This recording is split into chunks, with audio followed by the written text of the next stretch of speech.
Fala pessoal, como é que vocês estão? Meu nome é Juliana, eu sou médica intensivista e a gente tá aqui pra falar sobre mais um MD Ensino Cast. E hoje a gente tá com uma convidada super especial, a doutora Ingrid Adson Colodetti, médica pela Santa Casa, especialista em clínica médica e geriatria também pela Santa Casa, com pós em psiquiatria e saúde mental. Seja muito bem-vinda, Ingrid. Obrigada, Juliana. E hoje a gente está aqui para falar um tema que é extremamente presente no nosso dia a dia, tanto em terapia intensiva eu falo, quanto enfermaria, quanto pronto-socorro. Então, com toda certeza, vai abranger alguma dessas áreas, que é o paciente com demência.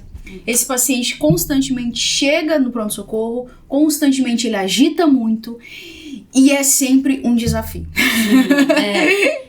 Exatamente. Esses pacientes, eles são os que dão mais trabalho, né?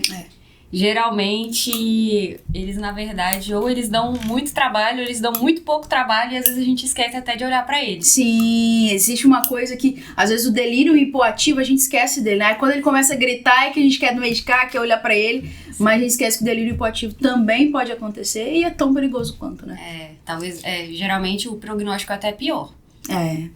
Então, vamos lá. Como que acontece esse paciente demenciado? Quais são as principais causas que levam ele ao pronto-socorro?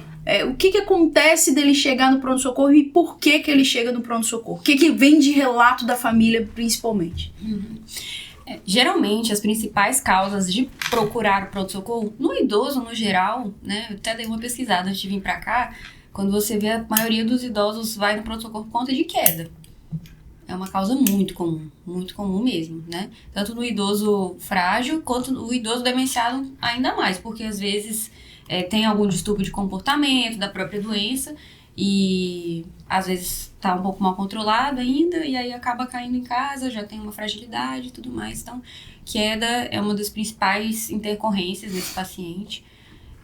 E as intercorrências infecciosas também, que levam bastante esse paciente para o pronto-socorro, né? Pneumonias, infecções urinárias e as próprias alterações de comportamento da doença. E, além disso, também as reações adversas a medicamentos, que também é muito comum nesses pacientes com demência, que são polimedicados, então, muito comum. E as principais manifestações realmente que a família vai relatar é essa questão dessas alterações comportamentais, né, que a gente fala do delírio, é o principal, né, alteração de nível de consciência. A gente fala que o idoso ele tem muita manifestação atípica de doenças, então é muito difícil a gente, assim, dizer com certeza o que é um sintoma ou o que é da própria doença de base. É difícil até pra gente que lida com eles.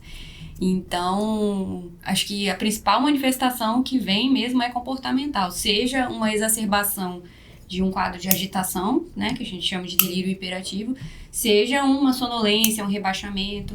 É muito comum também, principalmente nas infecções, a questão da hiporexia, que o idoso apresenta bastante. Então, assim, às vezes um idoso que tem um padrão alimentar, mesmo com demência ainda, né, tem um padrão alimentar legal, né, e aí nos últimos dias começa a ficar um pouco mais prostrado, né, se alimentar um pouco menos. Então, assim, geralmente são esses sinais. E, às vezes, até a própria queda pode ser uma manifestação de que tá acontecendo alguma infecção ali. Interessante. Eu estive você falou sobre queda, eu estive na Europa no ano passado, que eu fiz um estágio lá. E aí, um dos maiores motivos de internação na UTI que eu via lá era TCE. Em idosos, mas é porque lá tem muita escada, então eles caíam muito da escada. Então, tipo, a UTI trauma era basicamente idoso com TCE por queda de escada. Nossa, e até o chefe da UTI, na hora que ele foi me mostrar a UTI, ele falou exatamente, olha, essa nossa UTI do trauma, os idosos aqui caem muito da escada.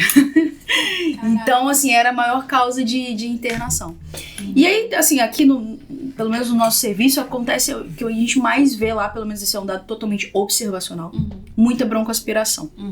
Mas o que a gente vê de idoso com fratura de fêmur é que depois esse idoso perde muita funcionalidade. E pós-TCE também, principalmente pós-TCE, então perde muita funcionalidade. E acho que um ponto que você trouxe importante é, às vezes, a gente esquece de investigar por que esse idoso caiu. Exatamente. E um dado interessante é que a gente que lida muito nessa área é que a maior parte das quedas, elas acontecem, não é fora de casa, é dentro de casa. Então, o ambiente tem tudo a ver com queda. O ambiente, assim, tem que estar adaptado para o idoso, principalmente se ele tem demência. Principalmente. Então tá, beleza. A gente tá lá no pronto-socorro e aí chega lá um paciente com alteração comportamental. Família, olha, eu trouxe ou porque ele estava muito agitado ou porque ele estava dormindo demais. E às vezes essa é a única informação que a família te passa. Não tem febre, não tem dispneia, não tem mais nada. Olha, só tá ou mais agitado ou mais sonolento. E aí, o que eu faço? Então, quando a gente trabalha com idoso, o que a gente fala que a gente geralmente faz nessa investigação? Quando a alteração é aguda, isso chama atenção. Porque o que acontece? Quando o idoso com demência já tem um padrão de agitação, ele está dentro desse padrão? Ou isso mudou? Ou ele era agitado e está dormindo muito? Ou ele era ativo normalmente e agora ele está ficando um pouco mais prostrado? Então, a chave é a mudança do padrão. A mudança do padrão do idoso é a principal chave para a gente tentar entender se aquilo realmente é alguma coisa ou não, se é da própria doença mesmo. E às vezes a gente também vai errar, mesmo que a gente investigue isso muito bem. Então a gente sempre também tem lançado mão da parte de exame complementar, realmente, para investigar se tem uma pneumonia associada, uma infecção urinária que tem uma manifestação atípica, né? A parte da pneumonia geralmente vai ter algum sintoma associado, ou um quadro gripal prévio, né? Ou começou uma tosse, ou tem um relato de engasgo, de disfagia associada à demência, né? Para a parte de pneumonia broncoaspirativa. Então, assim, uma história clínica muito bem coletada, uma anamnese muito bem detalhada tem que ser feita com a família. Mas, assim, tudo tem suas dificuldades, que também não é toda a família que vai saber informar os detalhes. Então, assim, realmente a gente tem que lançar a mão, às vezes, de algum exame complementar e, às vezes, até tratar algumas coisas empiricamente. Sim. E aí, assim, para esse paciente que tá apresentando esse quadro de alteração neurológica, você acha que vale, por exemplo, pedir tomografia de crânio, já pede um EAS, hemograma, pra gente pensar em várias hipóteses aí? Olha, tomografia de crânio, eu falo que sempre que se trata de uma alteração aguda, né, principalmente quando a gente tem uma sonolência, eu acho importante. Porque é o que eu falo, saiu do padrão, não tem como a gente excluir que... Porque, assim, quando a gente fala de um idoso com demência, né, ou um idoso em fase mais avançada, a gente tem que pensar que ele sempre tem multimorbidade e fator de risco cardiovascular altíssimo. Então, assim, a chance dele ter um novo evento, um evento isquêmico vascular cerebral é muito grande. Então, às vezes, aquela agitação também pode ser só uma manifestação disso. Além disso, exames gerais, hemograma, PCR também ajudam. Rotina de urina eu sempre acho importante porque, principalmente, assim, mulher, esses pacientes que já usam fralda cronicamente, então, às vezes, vai ser uma manifestação de uma infecção urinária, sem muitos sintomas, né, urinários. E também é muito importante a gente lembrar de sempre dosar a parte de íons, principalmente o sódio. Nesses idosos polimedicados, principalmente os que usam antipertensivos, antidepressivos, anticonvulsivantes, é extremamente importante, porque às vezes a causa da alteração aguda é simplesmente uma hiponatremia. Legal. Isso é muito frequente em enfermaria de geriatria, muito frequente. Nossa Senhora. É assim, demais. e é interessante, né? Porque você tira a medicação, faz uma dose de sódio lá, 3%, e o paciente vira outra pessoa, né? Você falou sobre alguns desafios. A gente tá com um caso até... Foi de alta da UTI, mas foi um caso muito interessante, assim. Um paciente que... Ele tinha alguma funcionalidade, teve uma queda no início do ano e fez um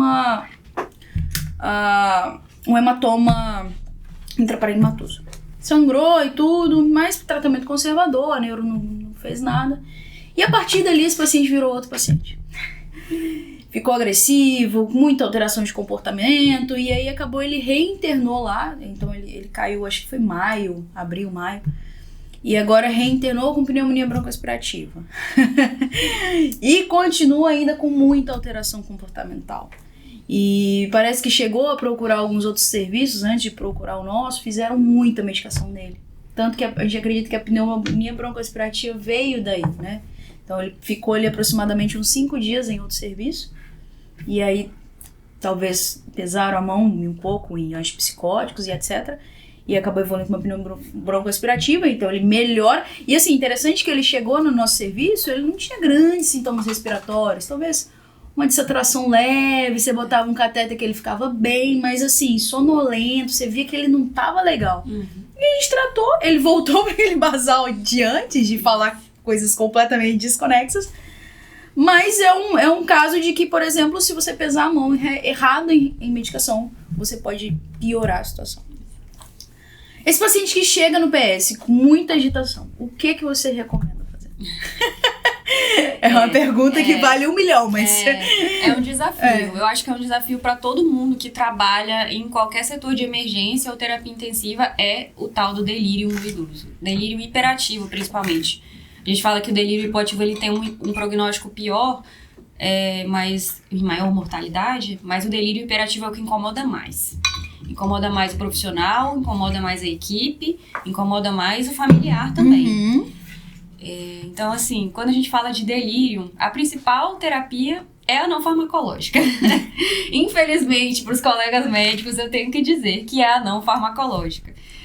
Inclusive, quando eu estava na residência de geriatria lá, o nosso chefe estava tentando implantar um protocolo de delírio no hospital, porque é muito frequente, né? Então, assim, medidas não farmacológicas como manter uma pessoa que ele, né, geralmente convive do lado dele, porque assim, você pensa, você tira uma pessoa que tem uma doença estrutural, cerebral, de uma rotina, de uma coisa que ela está acostumada, e leva para ela dentro de um hospital que tem um monte de monitor apitando, né? Até a gente se incomoda, você imagina esse idoso. Então, assim, o ideal é ter um familiar que acompanhe, né, esse paciente, que fique com ele durante o período, né, que ele esteja nesse setor de emergência ou de UTI. Um familiar conhecido, de preferência, porque não adianta ser um cuidador que ele nunca viu na vida, vai dar o mesmo resultado, vai ficar agitado do mesmo jeito. Sempre ter objetos que possam identificar onde ele está, né, se é dia, se é noite, de preferência um quarto próximo à janela. Eu sei que nem sempre é possível, né, mas assim, um relógio que funcione, porque às vezes tem relógio ali nas paredes que fica de enfeite, né, em alguns hospitais. Basicamente isso, e evitar sempre conter o paciente, que geralmente é a primeira coisa que a gente faz, né? É uma cultura que ainda existe muito, a de contenção mecânica do paciente. Claro que se existe o risco dele ter uma autoagressão e uma heteroagressão com a equipe, eu entendo, né? Mas a gente sempre fala que a contenção química, no caso com a medicação, tem que ser antes da contenção mecânica, de preferência, né? Lembrar que a contenção também sempre vai agitar o paciente, né? Não foi uma nem duas vezes que eu cheguei na enfermaria de geriatria, que o paciente agitou à noite, e você chegava assim, para examinar o paciente, aí ele perguntava, o que eu fiz? Porque eu tô preso?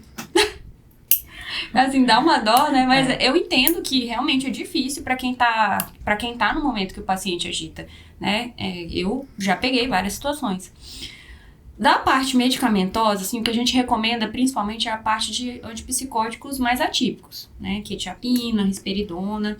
Se o paciente não estiver aceitando a via oral, né, ou a via interal, eu recomendo, assim, né? Eu gosto bastante do Precedex, que eu acho que é uma alternativa mais segura.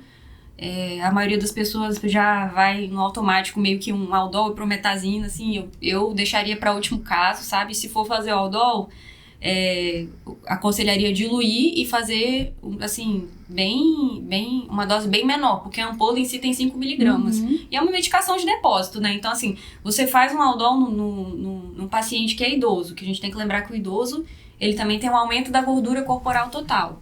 Então, a medicação, assim como a gente fala dos benzodiazepínicos, ela fica circulando por mais tempo no organismo do idoso. Então, se você der um Aldol pra ele hoje, daqui a 3 dias ele vai estar dormindo ainda. E aí aumenta o risco de pneumonia broncoaspirativa, tudo isso. Aí às vezes passa a sonda, aí depois acorda, agita, e aí dá de novo. E aí fica nesse ciclo eterno, e isso só prolongando a hospitalização do paciente. Então, assim, a minha dica é essa: se tiver que usar uma medicação, sempre preferindo a via interal e sempre preferindo os antipsicóticos atípicos, especialmente, assim, a quetiapina. Legal. E o legal, Ingrid, de você falar isso, que é até pra gente propagar a palavra do não fazer benzodiazepínico, né?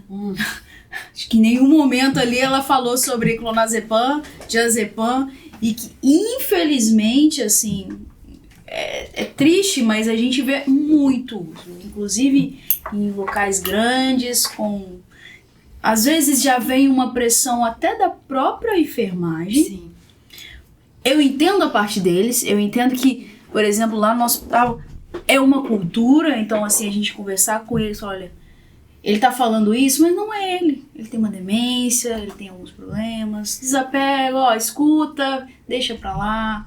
E é uma cultura que isso leva tempo. Eu entendo eles quererem uma medicação que vai causar um efeito rápido, o paciente vai sedar, vai dormir, mas não é a melhor opção, né? Exatamente. A gente tem muito essa cultura, assim, é difícil, né, até conscientizar a equipe disso. É exatamente o que você falou, assim, quer um remédio para fazer um efeito rápido. E o benzodiazepínico é uma tragédia pro idoso, né? É pior do que o Aldol, pior do que qualquer coisa, assim. Eu falo que o caso do geriatra é o benzodiazepínico, porque quando não é na internação, é fora dela. Não. É muito difícil, mas assim, benzodiazepínico, assim, evite sempre ao máximo, não use, se possível. Não use, vulgo não use. Nunca. A gente fala sempre de usar só se o paciente já fizer uso em casa, né? Isso aí. Porque aí também a gente não consegue tirar de uma vez ali, senão ele vai... Não, com certeza. Aí sim, se já faz uso em casa, não é você ali naquela internação que vai fazer o desmame, né? Internação, exatamente. Aí você manda pra Ingrid fazer exatamente, o desmame. Exatamente. Você falou sobre contenção e também é algo que também... Lá na Europa, eu fiquei no hospital na Inglaterra, né? Não sei se eu já falei isso aqui em algum podcast. E lá, socialmente, é inaceitável um paciente ficar contido. Então, não existe essa possibilidade, socialmente falando. Assim. Nossa, que legal. Eles usam muito luva de... Não é luva de boxe, mas é como se fosse, né? Eles botam uma almofadinha aqui na mão... E aí inclusive tem na Shopee pra comprar, sabia? Aí, ó. Tem na Shopee. A gente já usou uma paciente que foi de alta, era uma paciente com demência, com muita agitação, que foi pra casa com sonda, né? Aí pra não tirar a sonda, é como se fosse uma almofadinha mesmo. Igual você falou, uma luvinha que você coloca, aí ela fica, né? Mas não tira. Tem na Shopee pra comprar. Aí, ó, fica a dica. E tem uma questão lá que era diferente também, que era a presença de um enfermeiro por leito. Então o enfermeiro podia sentar do lado do paciente e ficar lá vigiando. Faz toda a diferença. A equipe multi, no cuidado com o idoso, faz toda a diferença em qualquer local que você estiver. Mas entendo, né, que depende muito do setor que a gente tá também. E é cultural, isso não resolve de um dia pro outro. Então todas as visitas com paciente idoso, a gente conversa sobre isso. A importância da presença da família, a importância de um ajuste de alarmes bem ajustados. Porque imagina você ficar num quarto escuro, sem janela, sem ninguém, frio, com um monitor que fica lá, pi, pi. Nossa, eu ia surtar em um dia. Sim. Eu já falei, gente, se vocês me deixarem aqui, é propofol. Não aceita outra coisa. Porque não tem como, você surta. Exatamente. E aí quer que um idoso, que já é demenciado, fique lá bonitinho. Não vai rolar, não vai rolar. Não tem como. Não rola. Realmente. E aí, assim, voltando pro nosso cenário, a gente acabou batendo um papo aqui, voltando pro nosso cenário, assim, de emergência. Como que eu posso, por exemplo, você falou da história clínica muito bem colhida, eu quero dar alta pra esse paciente, vi que não me parece ter nada infeccioso, não acho que é um AVC, eu quero dar alta, assim, o que eu preciso orientar essa família, o que eu preciso falar com essa família, quando trazer ele de novo, o que eu preciso falar com essa família que está preocupada? Então, primeiramente, sempre orientar que qualquer sinal de alarme, né, qualquer alteração ou mudança do padrão que esse paciente estiver apresentando, para retornar, para reavaliar, porque realmente, às vezes o idoso, ele um dia tá bem, aí no outro dia ele vai ficar pior e a família vai precisar trazer de novo, então é frequente, assim, às vezes não é na primeira visita que o paciente vai internar. Eu acho interessante, se possível, quando, né, não sei se o tempo, eu sei que é muito difícil, né, quando a gente está no setor de emergência, mas identificar algum tipo de medicações inapropriadas e fazer talvez a retirada ou orientar a procura de um profissional, um geriatra, um clínico, que seja alguém que acompanhe, né, manter esse acompanhamento contínuo do idoso é muito importante, porque isso previne reinternação. Então, assim, todo idoso tem que ser acompanhado por um médico, independente de qualquer coisa. Então, orientar sempre essa questão de acompanhamento médico contínuo. Mais o quê? E realmente observar como que o idoso vai se comportar nos próximos dias. Assim, não teria outro tipo de orientação. Assim, se ele sai de uma internação prolongada, com certeza ele vai sair um pouco mais frágil do que ele entrou. Então, aí a ideia seria também encaminhar ele para alguma equipe de reabilitação. né? Uma fisioterapia, alguma coisa assim, a depender da condição da família, claro, de fazer tudo isso. A gente comentou que às vezes ele procura e ele tem sintomas infecciosos muito sutis, né? Então, às vezes, você faz uma primeira anamnese, ele não tem nada que te chama atenção, acaba que você libera, mas realmente, às vezes, vai precisar de um pouquinho mais de tempo. Às vezes é complicado mesmo, né? Não tem, assim, eu falo, não tem receita de bolo. Com idoso não tem receita de bolo. É difícil pra gente, é difícil pra família. É muito importante, assim, a percepção do cuidador principal do idoso. Quem tem mais convívio com o idoso, sabe. Ele sabe quando o padrão muda. Assim, a gente tem que ter muita parceria com a pessoa que tá lá do lado do idoso todos os dias, porque eles, assim, eles têm o feeling, eles têm a mãe, eles sabem exatamente como o idoso é. Então, assim, eles percebem mínimas alterações que, às vezes, pra gente não é nada, mas quando eles falam assim, não, doutora, tá diferente. Então, assim, pode procurar, que vai achar alguma coisa. Nem que seja uma medicação, lembrar, assim, o que eu falo que também é imprescindível com uma anamnese com o idoso é sempre perguntar se o idoso começou a tomar algum medicamento novo. Legal. Isso assim, às vezes, é o que vai mudar a chave da sua anamnese. É você sempre lembrar de perguntar a questão da medicação nova que o idoso, que entrou aí na jogada com o idoso. Teve uma vez que eu estava rodando como residente de geriatria no ambulatório de cardio, e aí tinha uma paciente idosa no ambulatório que estava com a função renal estável antes, e aí veio numa nova consulta com disfunção renal. Aí todo mundo, nossa, mas que coisa estranha, assim, né? Do nada, vamos, que aconteceu e tal. Aí eu perguntei pra ela, assim, dona fulana, a senhora tomou algum remédio diferente nos últimos tempos? Aí ela, eu tenho muita dor, então eu tava usando Tocilax lá, um anti-inflamatório. Ela assim, então, aí a causa da alteração da função renal. Então, assim, com o idoso é muito importante. E, cara, eles não falam às vezes. Porque realmente eles acham que, assim, às vezes remédio analgésico, essas coisas, pra eles não... Tá tudo de boa, né? Uma dipirona. Exatamente. E aí vai fazendo o que a gente chama até de cascata iatrogênica, que aí vai dar um anti-inflamatório, aí dá um sintoma X, aí você vai lá e medica esse sintoma. E aí esse medicamento causa outro efeito adverso, às vezes é um delírio. E aí você dá uma quetiapina, e aí dá sonolência, e aí faz realmente uma cascata iatrogênica. Isso de tomar coisas e não contar, isso serve pra chá também, né? Tem uns chás que eu não entendo de chá, hein? Não sei, mas tem uns chás que eles realmente têm alguns compostos que aumenta a diurese, tem umas coisas que são nefrotóxicas, viu, Luiz? Para de tomar esses chás que você toma. O que você toma, Luiz? De chá? Cavalinha. Não? Tá bom.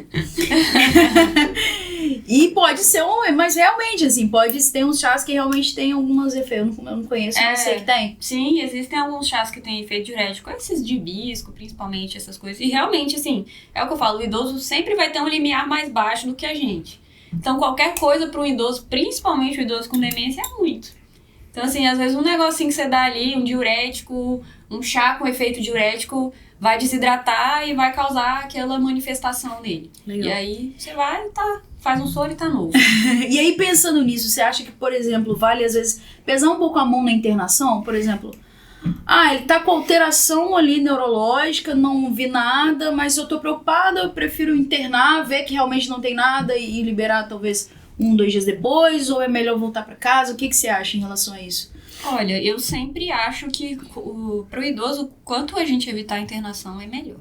Porque quando a gente interna, o risco dele manter aquele delírio e ter essa cascata iatrogênica que eu até comentei antes é muito maior. Sabe? A gente faz muita iatrogenia com o idoso no hospital internado.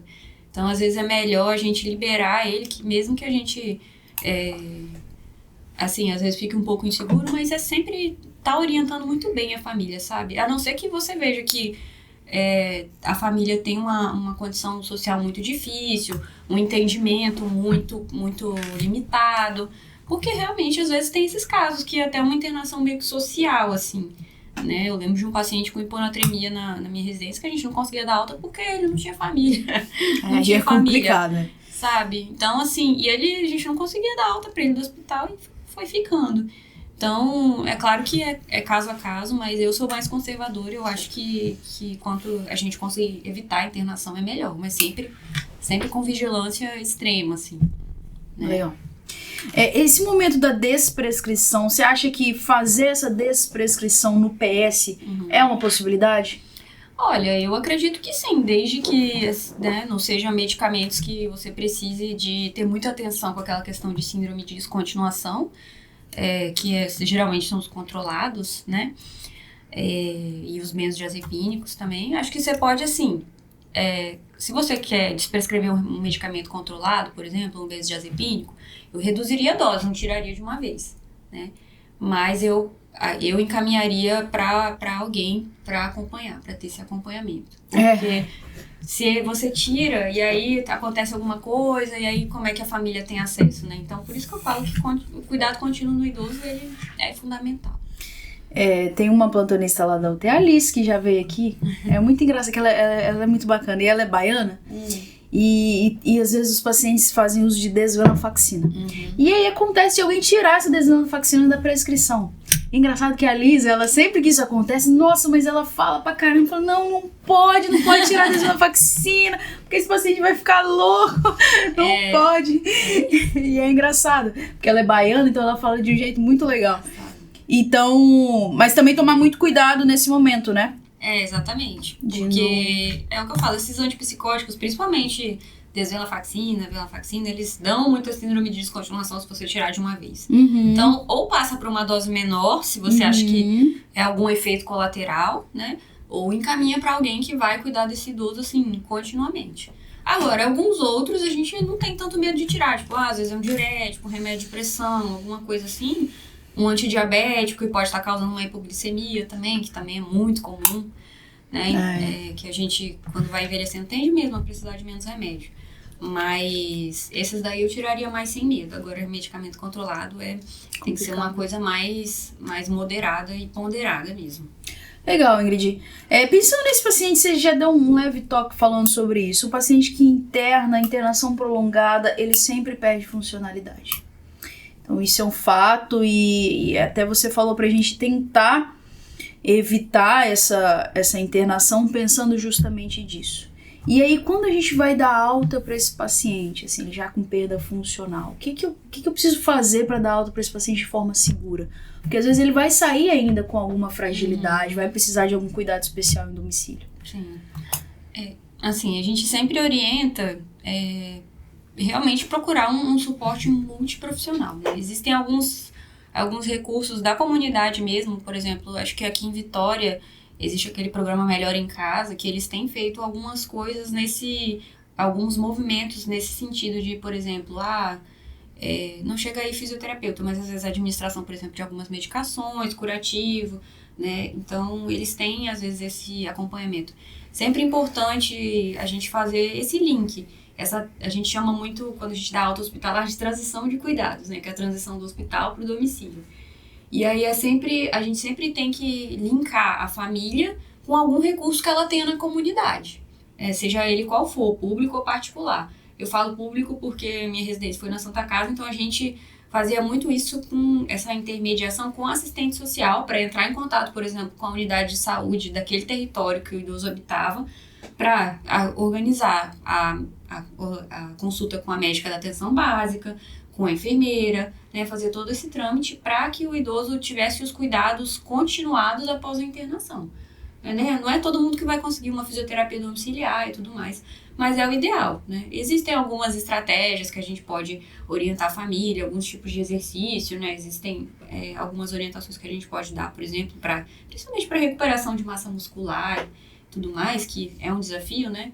Que a gente pode tentar ir progredindo isso devagar e a família ir tentando fazer. Mas assim, é tudo muito difícil eles fazerem sozinhos e sem orientação. Então é sempre ideal você ter um link da família com algum recurso que ele tenha na comunidade. Seja uma unidade de saúde, seja um médico que já acompanha, né? Então assim, fazer realmente esse planejamento de cuidados para que a alta seja segura. Legal. Bom, pra gente finalizar, uma pergunta que eu acho que é de grande interesse. Dá pra fazer cuidado paliativo no pronto-socorro? Dá. Porque muita gente acha que cuidado paliativo é só lá na enfermaria, na UTI, que no pronto-socorro não tem como se abordar essa família. Mas como fazer essa abordagem no pronto-socorro? O pronto-socorro é sempre mais desafiador, né? Porque o tempo que a gente tem para conversar e para falar das coisas com as famílias é sempre muito curto. E geralmente a decisão de cuidado paliativo ela não é rápida, né? É uma coisa que as famílias, às vezes, elas demoram um pouco a digerir. Então, é desafiador, sem dúvidas. Eu acho que é muito importante a gente ter essa conversa com a família. Assim, claro que o ideal é sempre ter antes, né? Mas quando a gente está diante de uma situação ameaçadora à vida, que a gente tem que fazer uma intervenção rápida, eu falo da minha experiência. Assim, quando eu era residente de clínica, eu perguntava para a família, né? Eu tinha essa posição de, tô vendo que a paciente tá piorando, tá ficando às vezes mais hipotensa, né? Tá ali querendo, talvez, caminhar para um tubo, alguma coisa assim. Eu puxava a família, a filha, alguém que estivesse ali da família, que estivesse acompanhando, se fosse alguém que estivesse presente, e perguntava, falava, olha, a sua mãe, quando a gente tá falando de demência, né? A gente tem uma doença crônica incurável, ela manifestou alguma coisa na vida sobre algum tipo de cuidado que ela não gostaria de ter, né? Se ela não gostaria de ser entubada. Hoje em dia a gente está crescendo muito nesse sentido com essa parte de diretiva antecipada de vontade. Então tem algumas pessoas que já manifestam para a família ou para os filhos que não querem de jeito nenhum ser entubadas, fazer hemodiálise. Então sempre perguntar se a paciente já expressou essa vontade em algum momento e perguntar o que ela está entendendo daquele contexto, né? Até onde ela acha que entender a percepção mesmo da família, o que ela está entendendo da doença que ela tem. Mas eu sou muito, assim, também criteriosa nessa parte de instituir cuidado paliativo, porque às vezes a gente vê um idoso e a gente, com demência, a gente acha que todo idoso com demência tem que ser paliado. E aí, às vezes, a gente deixa de tratar uma causa reversível. Sim. Então, acho que isso tem que ser feito com muita parcimônia, muita parceria com a família e também muito individualizado, sabe? Caso a caso. Mas o que eu geralmente faço é isso. Assim, se eu vejo que é um paciente que tem esse perfil de cuidado paliativo, eu sempre tento conversar com a família, entender a percepção e compartilhar mesmo. Falar, olha, acho que nessa etapa que ela chegou, porque tem uns pacientes que chegam, às vezes, até já recebem o paciente em fase final de vida na UTI. E aí, assim, você tem que entender o que a família está entendendo daquilo e falar, olha, eu acho que nesse momento ela não se beneficia de intervenções, né? Nesse momento é mais importante a gente dar um conforto e uma qualidade de vida. Mas é desafiador quando o paciente chega nessa situação aguda, quando a gente tem que tomar uma decisão muito rápida, assim. Falo por quem trabalha com geriatria e trabalha nesse ambiente, então nem sempre é uma decisão fácil, sabe? Mas eu acho que tudo tem que ser muito conversado e muito individualizado. Principalmente com a família. Cuidado compartilhado com a família é essencial. E assim, o que a gente vê é que às vezes a família, ela já tá... Quando tá muito dependente, quando já tá muito sem funcionar, a família, ela já sabe, eles sentem. E às vezes, se você não abre essa porta de conversa pra eles também às vezes não vão chegar e falar. É muito raro a família chegar e falar. Eles têm que ter uma consciência muito grande. Mas às vezes eu sinto que eu chegava pra falar e é como se eu sentisse um alívio. Tipo assim, sim. É isso mesmo. Sim. Vamos dar conforto. Exato. Mas é porque você abriu essa porta. Sim. Se você não abre essa porta, é muito difícil que eles já cheguem falando. Sim, eu acho importante sempre perguntar e tentar perceber, fazer exatamente isso, ter a percepção da família, né? Tem famílias que são mais conscientes mesmo, mas que realmente elas não sabem expressar. Sim.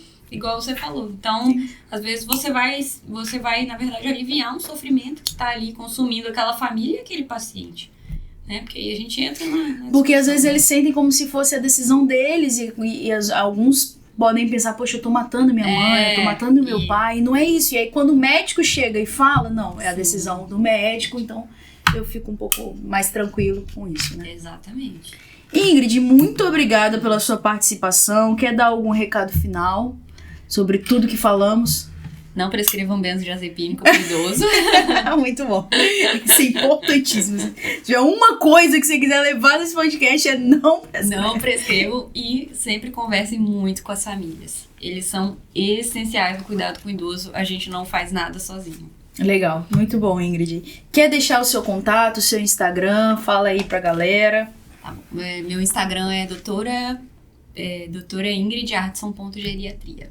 Legal. Tô lá nas redes sociais. Legal, segue ela lá. E muito obrigada a todo mundo que participou até aqui. Você que dá plantão no pronto-socorro, Luiz. Não dou não. Dá não ainda, né? Porque o Luiz sabe tudo de ventilação mecânica, tá? Por tanto de aula que ele já assistiu.